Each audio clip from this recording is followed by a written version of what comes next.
Linda Fisk. I'm the CEO of Leadership Global, and I am absolutely thrilled to welcome everyone to the program today.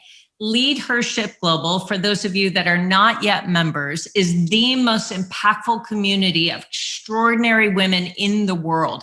We help unleash the potential of high-performing, growth-oriented leaders in a confidential, supportive, and private community. Leadership Global helps members accelerate their success by defining their vision, growing their leadership, expanding their influence, and leaving a lasting legacy. So, if you're interested in learning more about this remarkable community of extraordinary women that lead in business, entertainment, and politics, please don't hesitate to reach out.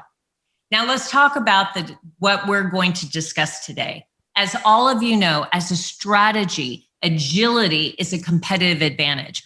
Organizations that are agile are able to respond easily to rapid market changes and take full advantage of new technology, new markets, new consumer needs and demands. And to maintain competitive advantage over the long term, organizations have got to aspire to move faster than the markets around them, both in terms of speed of day-to-day decision-making and the rate of their capability development over time.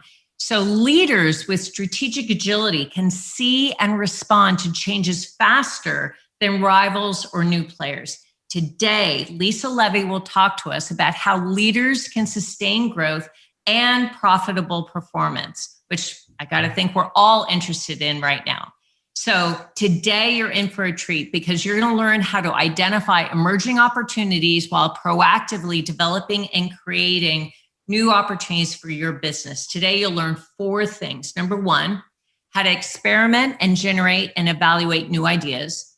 Number 2, identify improvement opportunities with new products and services. 3, how to embrace change and abandon, well, this is the way we've always done it mindset. And number 4, focus on customer-defined value. So before we get going, let me tell you a little bit about Lisa Levy. She is, of course, the founder and CEO of L Cubed Consulting, a business that helps organizations elevate through strategic goal attainment. She and her team teach the adaptive transformation framework to savvy business leaders all over the nation who want to build agility into their operating model to continuously adapt and thrive. She is the #1 best-selling author of Future Proofing Cubed. And Lisa is also a frequent guest on multiple media outlets, and she's a speaker at business executive conferences all over the world. Help me welcome Lisa Levy. Linda, thank you so much.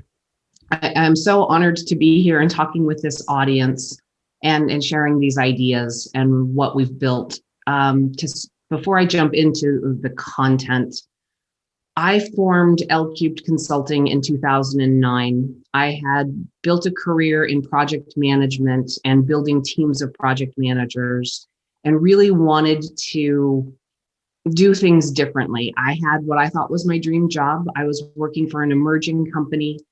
IPO was on the horizon. We could see it, we could taste it, but we never quite got there.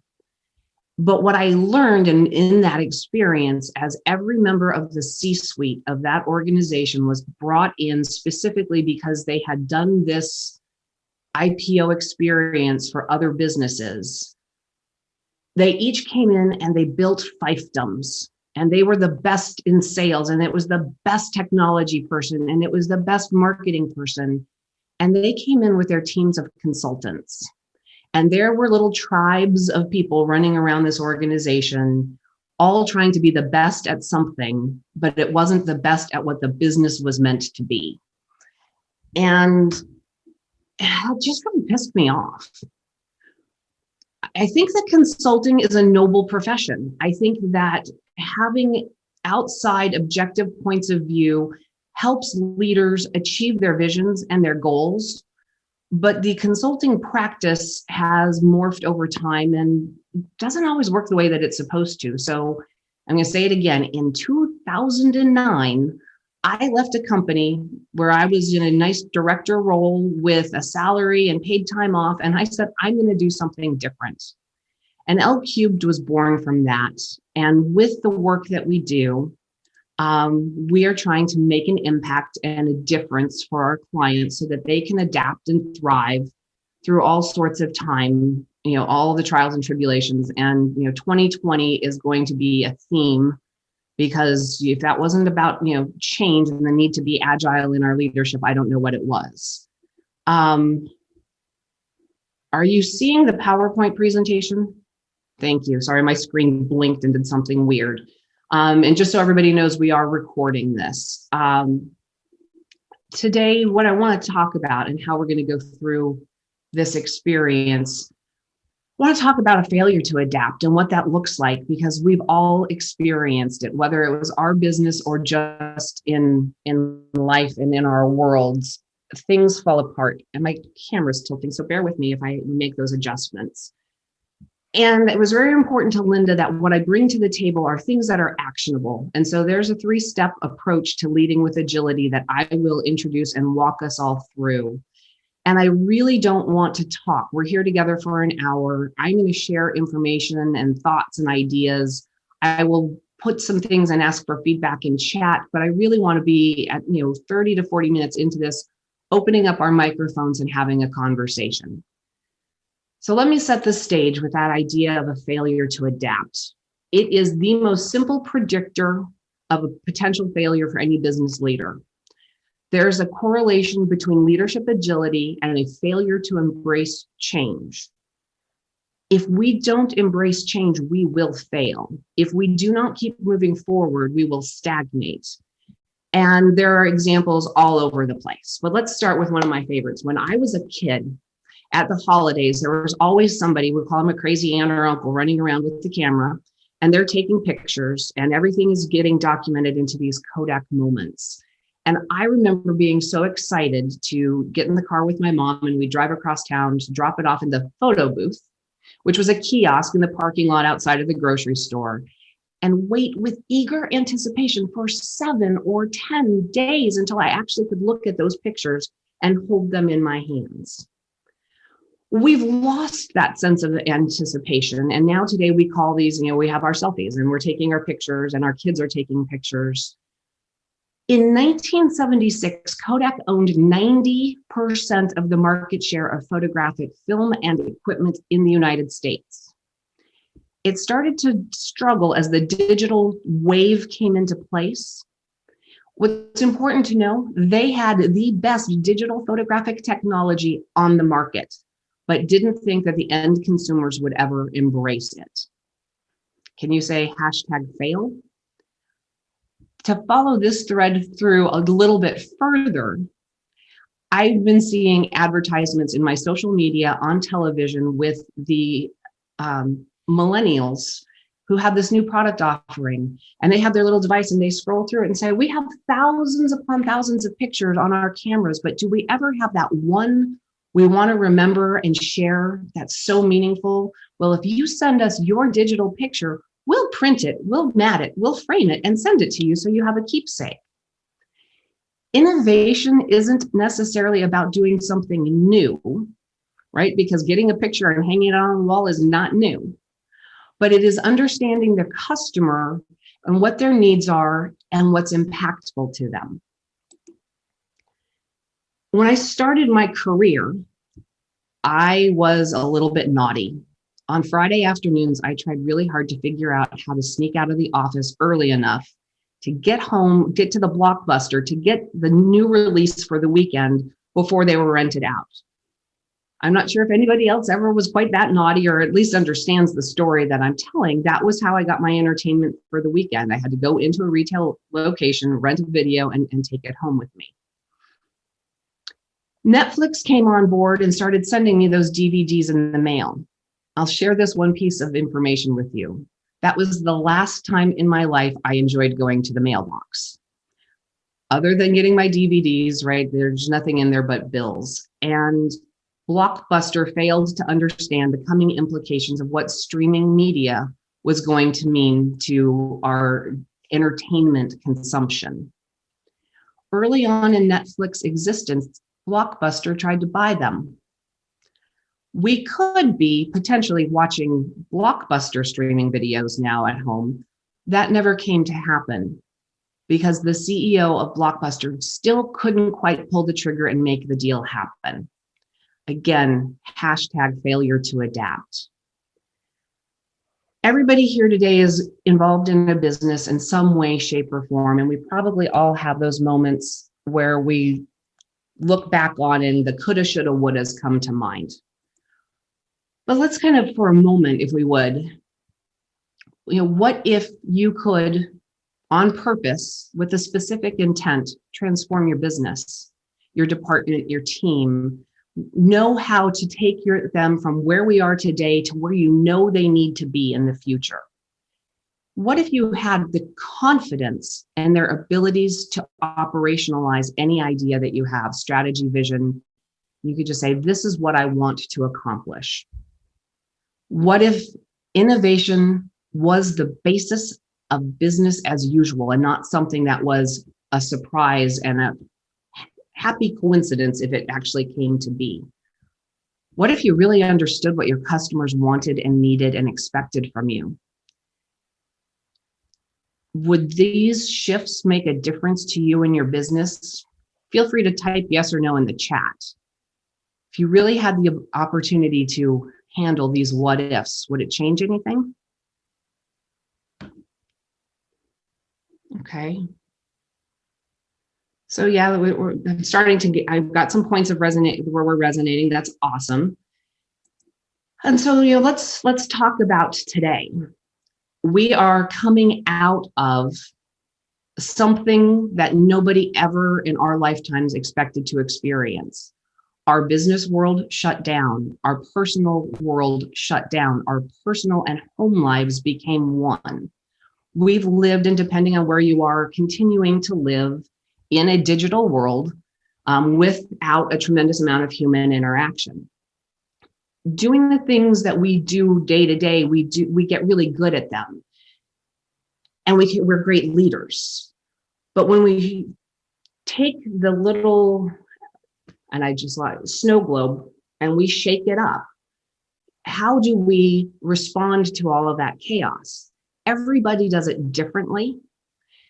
And the one thing that I can tell you, and there's research to support it, people are tired. People have been tested. Conducting a business meeting with a toddler on your lap, teaching at-home students in between meetings, cooking 3 meals a day, changes everything for everyone. In 2020, was your business disrupted? You can raise your hand if you something that shook you up in some way, shape, or form. Or were you in a position that you took that opportunity to change and did something new and strategic? Anyone? Something new and strategic? Some heads nodding. All right. The Predictive Index does an annual survey with CEOs. They survey CEOs who have businesses with 25 to about 1,000 employees. It's a really nice set of our middle market where they look at what the next year is going to bring. And conducting the interviews and the surveys in October of 2020 led to some interesting commentary. More than 90% of those CEOs admit that in the course of 2020, they had to reorganize their business. And when asked what they were looking at for the future and for 2021, their primary area of focus, 53 responded strategy, 20% responded operational execution. What are we going to do and how are we going to do it? The reality is the way they've always done it and the way we've always done it doesn't work anymore. We've relied on organizational structures that really have somewhat of a top-down interaction with setting a vision strategically, looking at middle management to figure out how to get it done, and then relying on resources to go out and do work. Well, right now, that structure, that going into the office and having that interaction and having the control and the ability to touch it, feel it, and influence it has gone out the window. And we're working in a world of hopefully controlled chaos, but chaos nonetheless. As we're adapting to our new circumstances, we're having to do things differently. And that group of CEOs, when asked where they're spending their time, 60% of them are spending significant amounts of time on a monthly basis mediating interpersonal relationships within their teams. What CEO's job should be managing interpersonal relationships?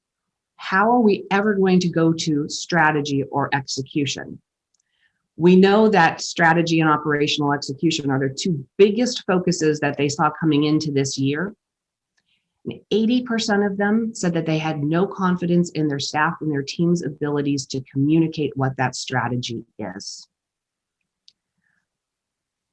That's a lot to think about and a lot of implications for how do we move forward and how do we move forward and make the changes that we need to make to be effective, to be efficient, and to just simply get things done. So I want to take for a moment and have you think about where you're at and what your world and your business looks like. Think about the big picture of your environment. It may be a corporation, you may be a solopreneur who's building out new products and service or a new business entirely.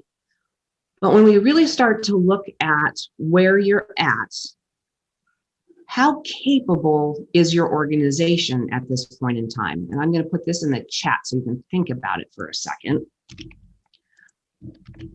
If you had to rate it on a scale of 1 to 5, where are you at? Barely got your head above water. We have basic skills and capabilities. We're proficient. We know what we're doing.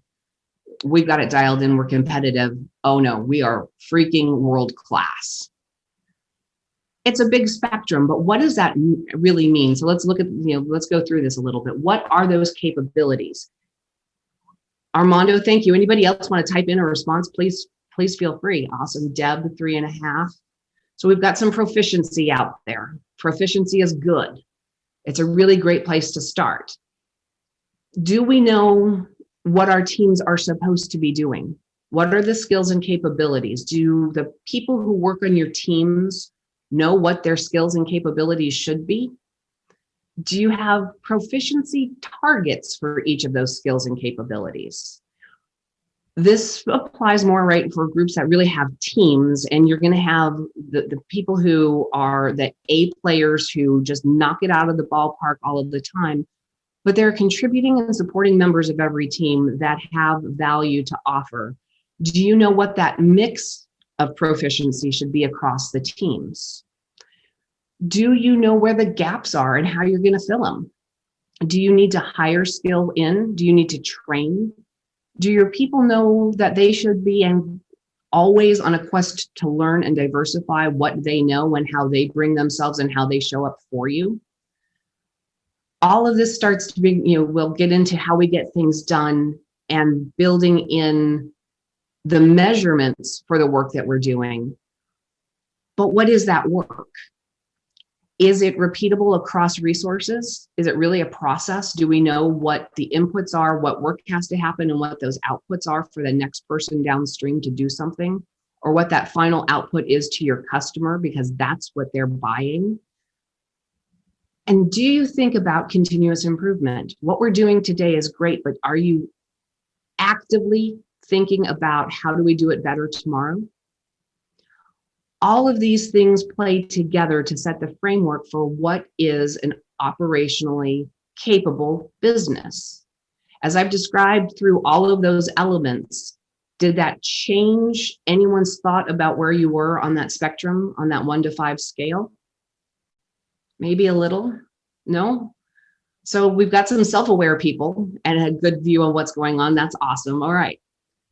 So with this, let's talk a little bit about the adaptive transformation framework. This idea is obviously how I lead my coaching and consulting engagements. It is about getting to that agility in thinking. What's most important for me to share with you in this is that this is a commitment to doing things and thinking differently, right? That way we've always done it, that top-down kind of mindset has been blown up. And to be fair, we blew it up years ago. We're just really starting to own that now. And if we want to say thank you to 2020, I'll give that as a thumbs up to 2020. But to be agile, we have to understand and embrace and let our people know it's okay to try something and it not work, right? That could be considered a failure. But if we really stop and think about failure, right, those are the opportunities to learn.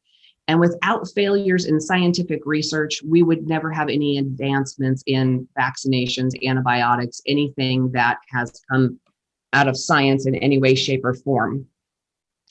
This is a fundamental charge to change culture and to change thinking.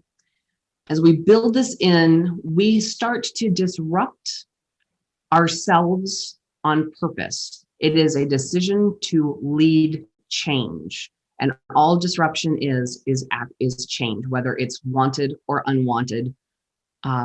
That's what it's all about. So we take the teams in the new ways with their new skills and capabilities, and we have an engine to drive results. The idea behind this is it's a 3-step process. This process is not easy. This is not a process that you are going to work through in a week, in a month. And it is, to get to step 3, something that you're going to practice and build capabilities, right? So step 1, we're going to build some new muscles. Step 2, we're going to exercise those muscles. And step 3, it becomes like breathing, right? It happens without us thinking about it. Last year, when the pandemic hit, I was talking with one of my coaching clients, and they are a food distribution company. Their model is very specific. They sell food items and food service items to airports, hotels, event venues, restaurants, chains of restaurants, mom and pop owned restaurants. But the whole point is they're moving food and food service items from point A to point B. And the world shut down in the US, we said 2 weeks. And I watched them for 2 weeks go, and wait to see what happens. And guess what? In 2 weeks, the world didn't reopen. But while some members of that team were sitting there holding their breath and crossing their fingers, they were actually pretty well prepared. And, I say some of this for impact. But their distribution managers, their warehouse managers were looking at what they had around them. They have produce. They have food, meat. They have frozen items. They have toilet paper. They have hand sanitizer. And they decided that they were going to change what it is that they were doing and how they were doing it because they could. And an understanding that everyone around them was stopped and that there were supply chain issues at play, they blew up everything about what it is that they do and how they ran their business, and found ways to reflect to help their customers, and their local communities as a whole. They, in a matter of days and weeks, figured out what they could do that had nothing to do with their traditional business model, but they could make an impact. And when we went through an exercise of coming up with an idea, and the idea was to not sell to the restaurants and all of those other businesses that were closed because they couldn't, but to break down cases of items and sell them to retail outlets and let the retailers sell them to their customers. They found ways of getting toilet paper and hand sanitizers to first responder businesses that were out of those items. They supported their community in making sure that their perishable items went somewhere where they would get used and not end up in a garbage truck. Again, in days and weeks, they made a change. They left everything about their traditional model behind. They picked 2 things. So selling and packaging to different customers in different ways. And for their mom and pop restaurants, they made online tools available that let them put online menus, online ordering, payment processing to businesses that had never played in that space, charged them nothing. Why? Because they needed those restaurants to be open so that they could sell their food to them, so that they could sell it to their customers. They experimented, not everything worked, but at the end of it, they had built an innovation and ideation engine. They were willing to experiment and try, learn from things that didn't work, redo the things that they did in one market to another market to another market. And they let this grow, and they set that foundation in their business for agility and adaptability. They could, in days and weeks, fundamentally change what they were doing and how they were doing it. Now, that for them was not about growth and scale for the future. That was about, oh my God, how are we going to survive? Right? And I know last year I had my oh my God, and probably the WT moments of what are we going to do? But we kept going through the experience, right? Step 2 is take what you learned, do more of what worked, learn from what didn't, and try something else, right? Continue to build on those successes, generating the new ideas.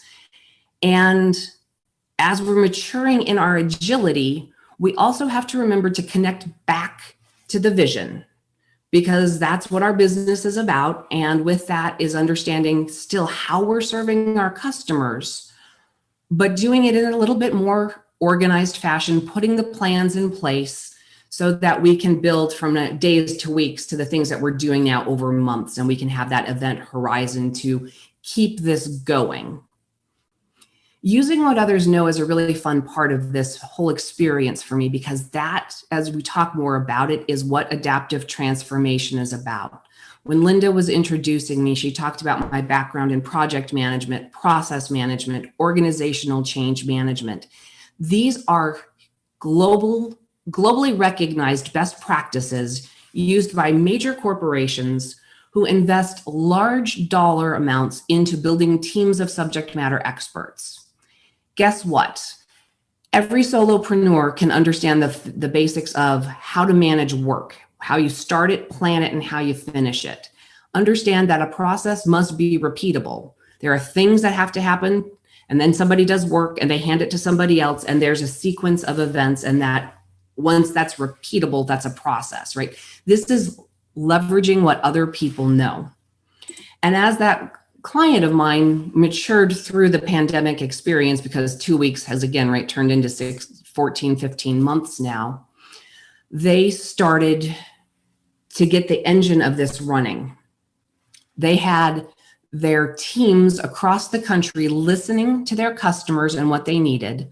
They were bubbling up these ideas, and they were picking 1 or 2 things to experiment with, to prototype, and to work differently. A year later, they are 100% focused on continuously improving how they run their business, how they leverage technology, how they listen to their customer, how they do work. There are ongoing feedback loops to ensure that what they're doing today will be different 6 months from now, and it will be better. That is the fundamental and the foundational ideas behind the adaptive transformation framework. Project management, process and performance management, internal controls I didn't dig into, but the idea behind that is when we build our processes, there are points that we want to measure and make sure that the process is doing what it's supposed to do. If any of you come from a finance background, the idea of internal controls stems from accounting and finance, right? It's about mitigating financial risk to a business. We can mitigate operational risk too, same principle, and using them across the organization makes it easier to understand when the way we've always done it isn't working anymore. Halfway through last year, I was pinging and talking to other clients and really wanted to understand what was going on. I had worked with this client 3 years before, and we had done the full adaptive transformation experience. While we were doing the work and going through all of those areas across the entire business, we had some really significant impact that we made. This client environment was more than 10,000 employees, and we touched their procure to pay process end to end, the systems that support it, back office, front office, and they really had matured into a stage where we were at step 3. Right? They're nurturing this culture. Top down, bottom up, people understood ideation and innovation and have this engine going. They're sharing these ideas. They were well situated and running until 2020 happened. So I'm having this conversation with my client. How are things going? And she's a very forthright human being. And she just sort of looked at me and she goes, everything we built over the last 4 years is broken. Everybody is circumventing and everything. We are the wild, wild west. And I could see, right? We're on Zoom like this. I can see she's tired. She's frustrated. She is emotionally overwrought. And I said, okay, I'm going to ask you a really blunt, ugly question. Are people doing these things with malicious intent? Are they committing fraud? Are they trying to steal from the company? Her whole demeanor changed. No. They're trying to protect our customers. They're trying to protect our employees. They're trying to buy PPE. Okay, that's awesome. They were doing the right thing. What they lost track of in the heat of panic was transparency and communication back and saying, hey, the way we're doing it doesn't work anymore. We need to do something different. So I sent her off to talk with the rest of her peers and say, I understand what's going on. We are going to break all of our controls on our procure to pay process. We are going to buy the things we need from any vendor we can, regardless of the cost, because we need this to keep our business moving forward. And she gave me another shocked face. And I said, no, seriously. Then you're going to have that conversation with your peers. And then you're going to have it with your board of directors because you're doing the right thing for the right reasons for your customers. In this scenario, their customers were patients who were being admitted into their hospitals. The board of directors was 100% on board with ensuring that they had PPE on hand to make sure that things worked. With all of that, right, when we put all of this together, I'm sorry, my camera's juggling. The adaptive transformation framework is a set of enabling tools that helps you lead and run your business. It's there to help you grow and to build in those capabilities that, depending at a point in time and a size, it is worth investing in subject matter experts to do these things, but it doesn't have to be the first thing you do. We're all capable of understanding and using these principles to help us get to the point where we can answer our what ifs a little bit differently. You can transform your business. If we experiment and prototype and test and bring new ideas and keep that funnel and that innovation engine running, we can change what we do at our whim and based on our vision as leaders. If you have the confidence in letting your operational teams do their work, they will improve it along the way and come up with the ways to be more effective and more efficient. And innovation as business as usual, all new ideas coming in from all sources all the time, and keeping that tie and that connection to the voice of the customer so that you know that what you're doing matters and is meaningful. It's a pretty nice and elegant situation that we can scale to all sorts of businesses, all sorts of leaders. When I was introducing myself, I was talking, I consult and I coach different needs for different phases of business and development. And yes, Lorraine, we will share out a PDF of this. I'm hoping that some of this sparked some thinking. The idea behind today's presentation was to give you the idea that there are things that we can do and they can be simple things. I will put in the chat also some links to support What Now. I have out on a website an assessment that will let you kind of get a feel for your thought process towards disruption and your proclivity to being an agile leader. It's 12 questions. It's real simple. And if you take the survey, there's also a free download that you get that is a tool to support step one and doing that first kind of that ideation. What are my opportunities? What are some things that I can do to start that engine running? Because you've all given me some of your time today, I'll also include the link in the text in a minute with a link to my calendar. If there's a conversation you want to take one-on-one, I'm happy to spend 30 minutes with each and every one of you. And Linda teed it up. I also would be happy to share with you a copy of my book. I will put links and everything so that